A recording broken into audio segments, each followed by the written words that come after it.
Welcome.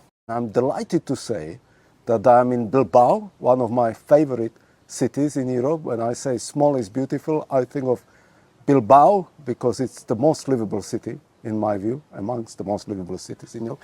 And I'm delighted to introduce a dear friend and a very distinguished scholar, a professor of sociology at University College Dublin and a member of the Royal Irish Academy, but also a great friend of Bilbao and the Basque country. Andreas has published a book on reluctant modernization, plebeian culture and moral economy in the Basque country. And he will tell us about the way in which European Union works places like Bilbao, or doesn't. Or doesn't. And so for me, one of the key questions we cover in the subject is how the EU is governed, how the European Union is experienced in localities, in cities of Europe, like Bilbao. Yeah, but in order to answer that question, you have to go back a little bit and see what are the foundation blocks and the structural components of what makes Europe tick. And the structural component is, unfortunately, or fortunately, depends on how you look at it, the nation state. The nation state. The nation state is the central unit, but then the EU can sometimes counterbalance the nation state. I mean, we tell our students, of course, that the EU is still ruled by the member states. The member states are what the Germans call the Herren der Verträge, right? They are the rulers of the treaties, right? The Commission is the guardian of the treaties, but the EU can also counterbalance the nation states. That is true. There are lots of rights and money and support that regions can claim in Europe, but the problem still remains the core unit element is the nation state. And that means at one moment in European history, the European Union has decided to almost arrest development by design and saying, these are the components that we have.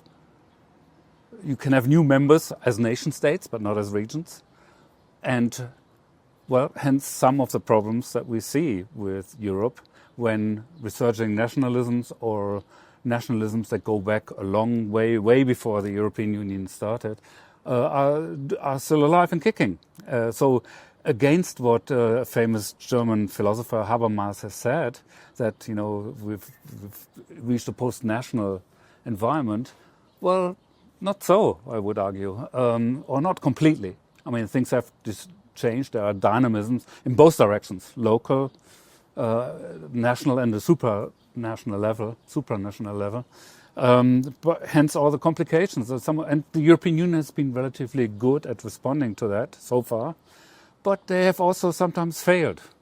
So to use an example, so why is it possible that new accession states like the ones in the Baltic republics were relatively small, also in terms of regional size, but also in terms of size of population, have a right to become members, independent nation state members with a full vote, while other regions in Europe of the similar size, let's name the three famous cases, Scotland, Catalonia, and the Basque country, don't have those rights. And this is where Spain offers such a kind of fascinating example of the problem we are looking at. And we are looking at the problem of what is the appropriate size of a political unit, right? Or how does Europe work as a kind of multi-level governance system. So Spain exemplifies that question of who is responsible for what at what level, right? And when it works, then you can present it as a marvelous example. But Spain also shows that these conflicts can get ugly, and there is a history of violent contestation, right, about the level. Sure, but why do we always blame, would be my counter-argument, why do we always blame the regions for that and not the highly centralized nation states? I mean, and then you have various nation states in Europe which follow different models. So let's say France.